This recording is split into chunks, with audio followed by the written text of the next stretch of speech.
के नीचे आराम कर रही थी, जिस पर एक कबूतर ने अपना घोंसला बनाया था। अचानक चींटी कबूतर से मजाक करते हुए बोली, तुम्हारा घर कितना सख्त है, ये टूटी हुई टहनियों से बना है, इसमें कोई छत नहीं है और कच्चा दिखता है। मुझे लगता है कि मेरा घर जो मेरा खोल है आपके घोंसले से बहुत अच्छा है। हाँ, यह टूटी हुई हड्डियों से बना है, सख्त दिखता है और यह कच्चा है, लेकिन मैंने इसे बनाया है और मुझे ये बहुत पसंद है। मुझे लगता है कि यह किसी भी अन्य घोंसले की तरह है, लेकिन मेरी तुलना में बेहतर नहीं है। तुम्हें मेरे खोल से ईर्ष्या होनी चाहिए। मेरे घर में मेरे परिवार और दोस्त के लिए जगह है, लेकिन आपने तो अपने साथियों को छोड़कर अकेले खोल में रहना शुरू कर दिया। मुसीबत में तुम अकेली हो जाओगी। शायद आपके पास एक बेहतर घर हो, लेकिन मेरे पास एक पूरा परिवार है, वही मेरा घर है। चींटी चुप हो गई और फिर अपने परिवार के बारे में सोचने लगी। कबूतर सही कह रहा है, मेरे पास अच्छा घर है, लेकिन मेरा परिवार तो नहीं। मुझे उनकी बहुत याद आ रही है। चींटी को अपनी गलती का एहसास हुआ। उसने कबूतर से कहा, तुम्हारा बहुत बहुत शुक्रिया, तुमने आज मेरी आंखें खोल दी। मुझे अपने परिवार के पास जाना होगा या फिर उन्हें अपने साथ यहाँ लाना होगा। एक साथ रहने में जो मजा है, अकेले रहने में बिल्कुल नहीं। तुम्हारा बहुत बहुत शुक्रिया दोस्त। एक भीड़ वाली हवेली से बेहतर भीड़ वाली झोपड़ी होती है। परिवार सबसे अनमोल होता है। कबूतर, चींटी और तोता। एक समय की बात है, एक कबूतर था। उसे उड़ना नहीं आता था, उड़ने से बहुत डरता था। सब कबूतर उससे बहुत परेशान हो गए थे। पास ही में एक शरारती तोता वहाँ रहता था। वह हमेशा कबूतर को चिढ़ाता रहता। तुम कितने डरपोक हो, कैसे हो तुम्हें तो उड़ना भी नहीं आता। कबूतर चुपचाप तोते की बात सुनता रहा। तोता रोज उसे परेशान करता और कबूतर रोज झाड़ियों में छिपकर बैठ जाता। एक दिन चींटी ने कबूतर को देखा।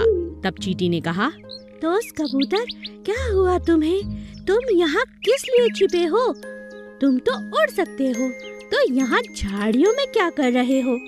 किससे डर रहे हो? चींटी जी, पास ही में एक दुष्ट तोता मुझे परेशान कर रहा है, मैं उसी से छिप के बैठा हूँ। चींटी ने कबूतर को समझाते हुए कहा, देखो कबूतर, तुम कब तक उस तोते से डर कर रहोगे? यहाँ झाड़ियों में छिपे रहोगे? तुम उड़ सकते हो, कोशिश तो करो। ठीक है, मैं उड़ने की कोशिश करता हूँ, मगर सच कहूँ मुझे बहुत डर लगता है, कहीं मैं गिर न जाऊँ। ऐसा कुछ नहीं होगा, तुम्हें हौसले और हिम्मत से काम लेना होगा।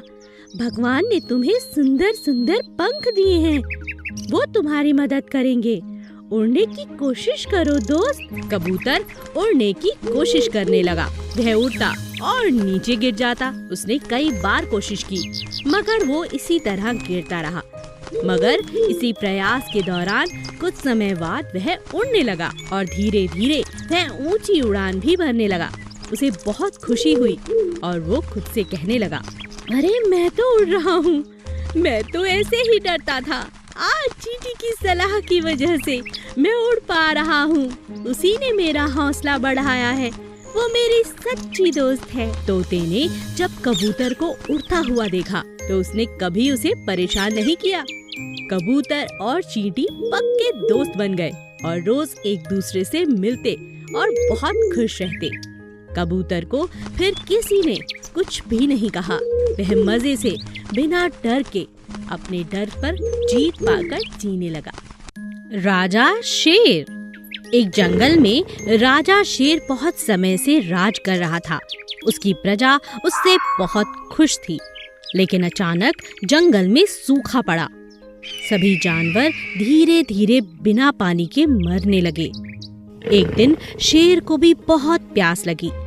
वह पानी की तलाश में भटक रहा था। उसकी हालत बहुत खराब थी।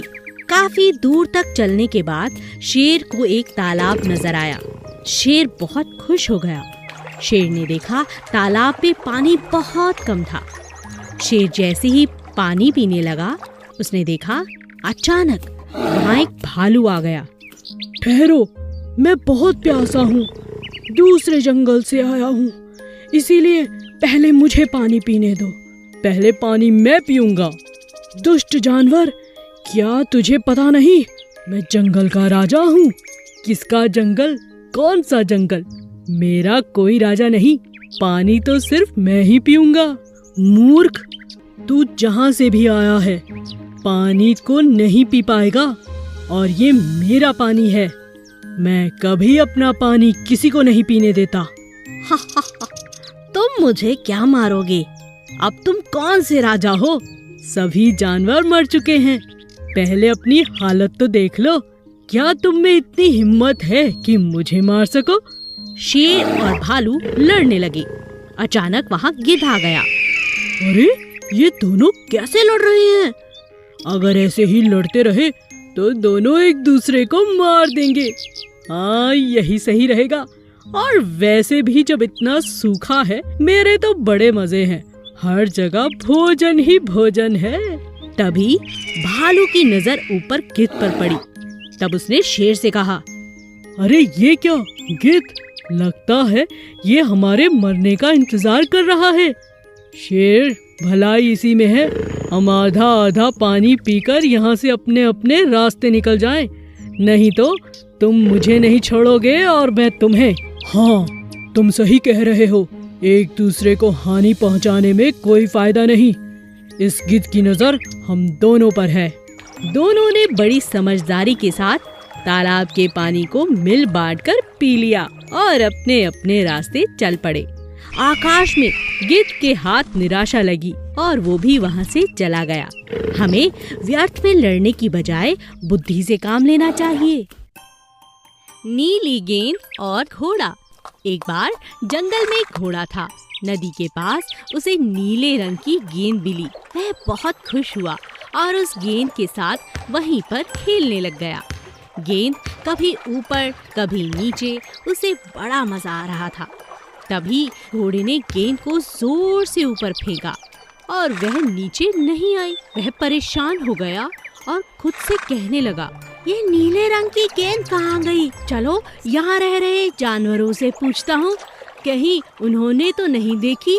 पहले उसने वहाँ रहती मछली से पूछा, हे प्यारी मछली, क्या आपने मेरे नीले रंग की गेंद देखी है? नहीं नहीं दोस्त, हमने कोई गेंद नहीं देखी। अगर हमें मिलेगी तो हम आपको बता देंगे। फिर घोड़े ने पास रह रहे खरगोश से पूछा, खरगोश जी, क्या आपने मेरे नीले रंग की गेंद देखी जिसके साथ मैं खेल रहा था? नहीं नहीं दोस्त, मैंने नहीं देखी। घोड़ा दोबारा गेंद को ढूंढने लगा। उसने बहुत कोशिश की। अचानक जब उसकी नजर ऊपर गई तो एक पेड़ पर टहनी के बीचों बीच वह फंसी हुई थी।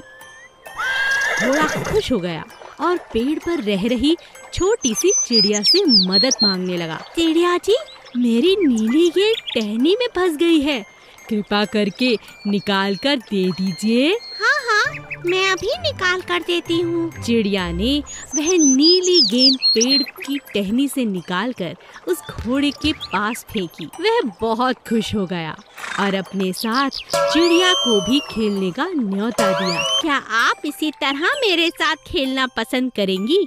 जब कभी भी मेरी गेंद इस तरह फंसेगी, आपको निकालनी होगी।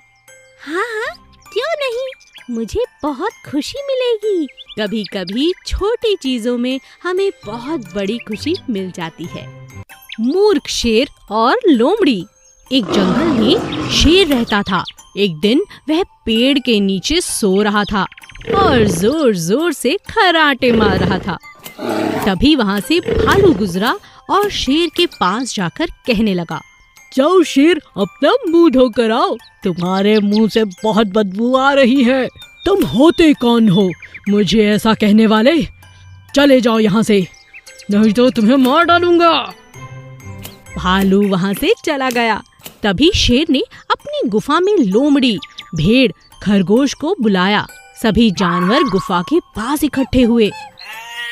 शेर ने पहले भेड़ से पूछा, भेड़, बताओ मेरे मुंह से क्या बदबू आ रही है? नहीं महाराज, बहुत ज्यादा बदबू आ रही है। शेर को गुस्सा आया और उसने भेड़ को मार डाला। खरगोश बेचारा यह देखकर बहुत डर गया। तब उसकी बारी आई।